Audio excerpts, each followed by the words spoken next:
Hello everyone, welcome back to my channel. আজকে আমাদের জেঠুর বাড়িতে আজকে পুকুর মারা হয়েছে। ওখানে দুটো বালতিতে দুটো মাছ রাখা হয়েছে। এইগুলো ছোট ছোট মাছগুলো আগে কয়েকটা ধরে নেওয়া হয়েছিল। তারপরে এই যে পুকুরের জল অল্প কমে এসছে, একটু একটু করে আছে। কাকু নেমে পড়েছেন ধরবেন বলে আস্তে আস্তে করে। এই যে ওই জালের মতো থাকে না, আমরা ঘরোয়া কোথায় ছাই জাল বলি, ওইগুলো দিয়ে মাছ ধরছেন। এখানে একটা মাছ বিশ্রাম নিচ্ছে, রেস্ট নিচ্ছে, তার অনেক পরিশ্রম হয়ে গেছে, তাই জন্য সে শুয়ে শুয়ে রেস্ট নিচ্ছে। তারপর কাকু আস্তে আস্তে করে জাল ওলাচ্ছেন। অনেক পাঙ্গাস মাছ আছে, তো অনেকে কী মাছ বলে জানি না, আমরা তো পাঙ্গাস মাছ বলি। ওইগুলো ধরা হচ্ছে, অনেকগুলো আছে এখানে।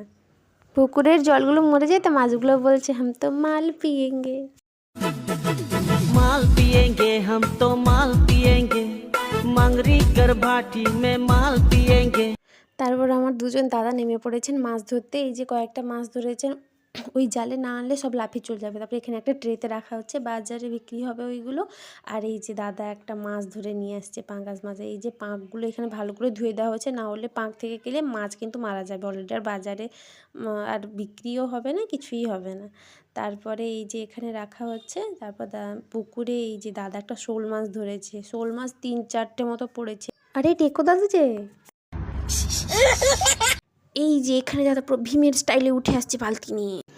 रुको जरा सबर करो। পুকুরের আর বাকি জলও পাম্পের সাহায্যে বের করে দেওয়া হয়েছে। তারপরেও অনেকগুলো মাছ আছে। এই যে মাছগুলো, ওই বাবা কীভাবে লাফাচ্ছে দেখো ছটছট করে। তারপরে এই যে ধরে নেওয়া হয়েছে পুরো লাস্ট পর্যায়ে। দেখাবে নেক্সট ভিডিওতে। আজকের ভিডিওতে এইটুকু। আপনার সবাই আমি সাবস্ক্রাইব করুন।